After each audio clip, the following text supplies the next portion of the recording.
kulan wacan daawadayaal halkan waa Somali Press TV qodobada ugu waaweyn ee maanta barnaamij wareedkeena aan ku eegi doono waxa qayb ka noqon doono madaxweynaha maamulka Puntland Saciid Dani oo bahdil xun u geystay ra'iisul wasaare Xamse Cabdi Barre xilli ra'iisul wasaaraha xubnaha ganacsatada ee beeshiisa uu ka dalbanayo in mar'uun ay geeyaan Garowe barnaamij wareedkeena ayaan ku eegi doonaa bahdilka uu Saciid Dani xilligaani uu ku sameeyay ra'iisul wasaare Xamse Cabdi Barre ururweynaha Al-Qaacidana waxay bilaabeen in isbedel ay ku sameeyaan hoggaanka kooxda Al-Shabaab oo inta ugu badan ciidamadooda lugta laga saaray gobolada dalka madaba in Al-Shabaab hoggaankooda ay bilaabeen in magta dadkii ay weeraradooda ay ku xasuuqeen ay siiyaan qabaa'iladii ay dadka ka laayeen barnaamijkeena ayaan maanta ku faaqidi doonaa Cali Jeete Cusmaan gudoomiyaha gobolka Hiiraan Muqdisho ayaa looga yeeray si loo siiyo lacag fara badan oo awaal marina oo lagu taageerayo ciidanka macabuusleyda xoga ayaa idinkaga heena qodobada kale ee barnaamij wareedkeena aad ku daaban doontaan waxa qayb ka noqon doono doon hub u waday Al-Shabaab ayaa lagu qabtay xeebta magaalada Boosaaso ee gobolka Bari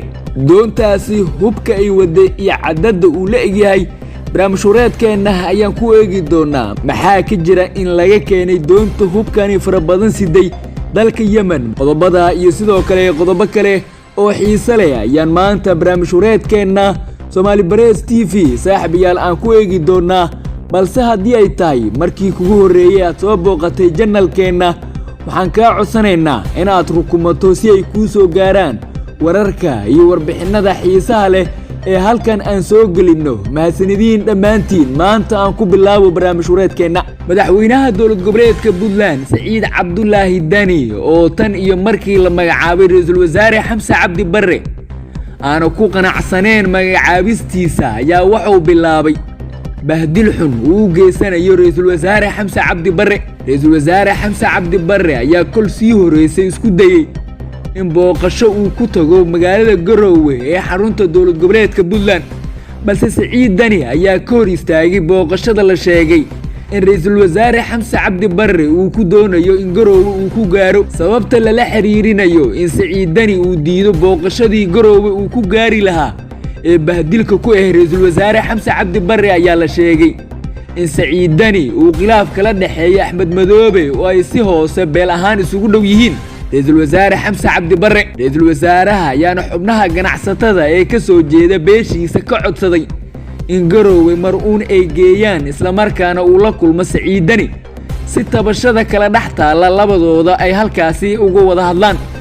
Saciid Dani oo aad uga careysan in reerka hoose uu ka soo jeeda aan la siin kursiga ra'iisul wasaaraha ee uu ku fadhiyo ra'iisul wasaare Xamse Cabdi Barre ayaana bahdilkaasi kaga aarsanaya maadaama beeshiisa la dhaafsiiyo kursiga ra'iisul wasaare ay rabtay safar uu dhawaan ku gaaray ra'iisul wasaare Xamse Cabdi Barre magaalada Jigjiga ayaa wararku waxay sheegayaan in madaxweynaha dowlad deegaanka Soomaalida Mustafa Maxamuud Cagjar uu ra'iisul wasaaraha ka dalbaday in asiga iyo xubnaha ganacsatada ee ka soo jeeda beeshiisa ay gaaraan Garowe isla markaana Saciid Dani ay ku qanciyaan in ra'iisul wasaare Xamse Cabdi Barre mar'uun uu gaaro Garowe si tabashada kala dhaxtaala Saciid Dani iyo asiga uu halkaasi ku xalliya dhinaca kale ganacsatada ka soo jeeda reerka uu ka dhashay ra'iisul wasaaraha ayaa Saciid Dani dhinacyo badan waxay ka tuseen sida uu ra'iisul wasaaraha Soomaaliya u jecel yahay inuu gaaro Garowe waxayna ku qanciyeen in maalmaha soo aadan uu gaaro halkaasi waa ra'iisul wasaarihii u horeeyay ee loo diiday in uu gaaro Puntland oo ka mid ah maamul goboleedyada dalka ka jira wuxuuna noqonayaa ra'iisul wasaarihii u horeeyay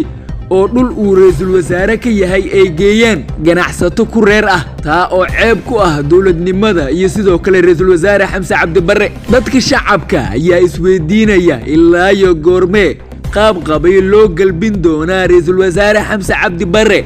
markuu uu rabo in uu gaaro deegaanada ay degto beeshiisa ee gobolada dalka ku yaala dhinaca kale qodobareedka ku jira barnaamij wareedkeena haddii aan sii faahfaahino ururweynaha Al-Qaacida ayaa qorsheynaya in isbedel muuqdo uu ku sameeyo hoggaanka kooxda Al-Shabaab maadaama ciidamadooda lugta inta ugu badan laga saaray gobolada Hiiraan Shabeellaha Dhexe Galgaduud iyo sidoo kale Baay hoggaanka alqaacida ayaana la sheegay in amiirka kooxda al-shabaab axmed diiriye oo ka soo jeeda beesha dir ay xilligaani isbeddel ay ku samayn doonaan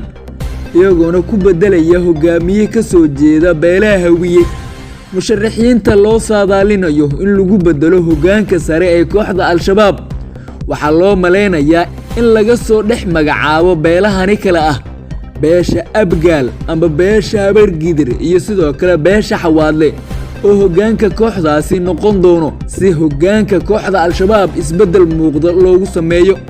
ururweynaha alqaacida ayaa markii uu isbeddel uu ku sameeyo hoggaanka kooxda al-shabaab waxay qorsheynayaan in sidoo kale magdhow ay ka bixiyaan dadkii ay ku xasuuqeen weeraradooda bahalnimada ay ka geysteen gudaha Soomaaliya tan iyo markii ururkaasi uu asaasmay qabiil walba ayaa la sheegay in al-shabaab ay doonayaan in lacag magdhowa ay siiyaan waxaana u horeeya qabiilada ay siin doonaan lacagta magdhowda ah beesha hawiye oo ay dadkii ugu badnaa ay ka laayeen ayaguna lacagtooda ku salayn doona in beel waliba ay siiyaan lacag gaaraysa ilaa 200 oo milyan oo ay ku sheegayaan dadkii ay ka xasuuqeen inay magdhow u tahay hoggaanka alqaacida ayaa sidoo kale bilaabay qorshe cusub oo saraakiisha ajaanibta ee Soomaaliya jooga ee ka barbar dagaalamaya al-shabaab ay kaga saarayaan gudaha Soomaaliya ayagoona geenaya dalka burbursan ee Yemen hoggaanka alqaacida ayaana soo jeediyay maadaama dagaalada ka dhanka ah kooxda al-shabaab ee Soomaaliya uu aad u qaraaraaday xilligan ay laga maarmaan tahay in saraakiisha ajaanibta ee kooxdaasi inay isaga baxaan gudaha Soomaaliya ayagoona socdaallo dhinaca badda kaga baxaya Baraaba iyo sidoo kale Xarareere si ay u gaaraan Yemen oo ah dal burbursan oo amiirada kooxdaasi ee ajaanibta ah oo ay ku hakan karaan oo ay ka soo abaabuli karaan qorshaha iyo taabaha ciidan ay rabaan kooxda iyo sidoo kale dagaalyahanadooda al-shabaab ayaa tan iyo markii dawladda Xasan Sheekh Maxamuud ay la wareegtay dalka waxay wajahayaan guluf dagaal iyo sidoo kale culeysyadii ugu weynaa abid iyadoona inta badan lagala dagaalamay 3 waji oo ah in dawladda qaab weerar ah ay ku qaado kooxdaasi iyo ilaha dhaqaale oo al-shabaab inta ugu badan laga soo xiray iyo sidoo kale in xaq diineed ee dawladda madaxweyne Xasan Sheekh Maxamuud ay xilligan kala dagaalamayso kooxda al-shabaab qodobada kale ee barnaamij wareedkeena ku jira haddii aan sii faahfaahino gudoomiyaha maamulka gobolka Hiiraan Cali Jeete Cismaan ayaa looga yeeray in sidoo ugu dhaqsiyaha badan uu ku soo gaaro magaalada caasimadda ee Muqdisho si uu halkaasi uga qaado lacag fara badan oo abaalmarin ahaan loogu talagalay in la gaarsiiyo ciidanka macawisleyda ee dagaalamayaasha al-shabaab dagaalka kula jira Cali Jeete Cismaan ayaa safarka degdega ah ee Muqdisho uu ku imaanayo waxa uu yeeray wasiirka arrimaha gudaha Axmed Macalin Fiqi oo la dhacsan habka uu gudoomiyaha maamulka gobolka Hiiraan Cali Jeete Cismaan u hogaaminayo dagaalada ka dhanka al-shabaab ee ka socda gobolka Hiiraan Cali Jeete ayaana Muqdisho ka qaadaya lacagtii ugu badneed oo gabi ahaanba gaaraysa tan iyo doorashadii Soomaaliya gobolka Hiiraan iyadoona loo qorsheeyay lacagtaani in loo qeybiyo ciidanka macawisleyda si loogu taageero inay wadaan dagaalka ka dhanka al-shabaab sidoo kale wararku waxay sheegayaan in wasiirka arrimaha gudaha Axmed Macalin Fiqi Cali Jeete Cismaan uu si gaara u siiyay gaariga aan xabadda karin ee loo yaqaano balli buruufta iyo sidoo kale ciidamo gaara uu Cali Jeete isku ilaaliyo inta uu howlgallada gobolka Hiiraan uu wado qodobka ugu dambeeya ee barnaamij wareedkeena haddii aan eegno ciidamada Puntland ayaa magaalada Boosaaso ee gobolka Bari waxay ku qabteen doon hub fara badan u waday dagaalamayaasha al-shabaab iyadoona doontaasi hubka ka soo qaaday dalka Yemen ciidamada ayaana sheegay in muddo bilooyin ay ku raad joogeen doontaasi sida dhuumaaleysiga ah gudaha magaalada Boosaaso ku geyn jirtay hubka sharci darrada oo ay adeegsadaan kooxda al-shabaab doontaani ayaana siday hubkii ugu badnaa oo ay al-shabaab doonayeen in weerarada ka socda gudaha dalka ay u adeegsadaan saraakiisha Puntland ayaa hubka ay soo bandhigeen waxaa ku jira qorag loo yaqaano sniperka oo ay doontu ay waday iyo sidoo kale hubka aadka u culus ee garbaha laga rido oo ay al-shabaab adeegsadaan waqtiyada ay dagaalada kula jiraan ciidanka dawladda guud ahaan barnaamij wareedkeena saaxiibayaal halka ayaa ku soo gabagabeynaya waxaan mar kale idinka codsanayaa inaad rukumataan channelkeena si ay idiin soo gaaraan wararka iyo macluumaadka xiisaha leh ee aan halkan soo gelinno mahadsanidin dhammaantiin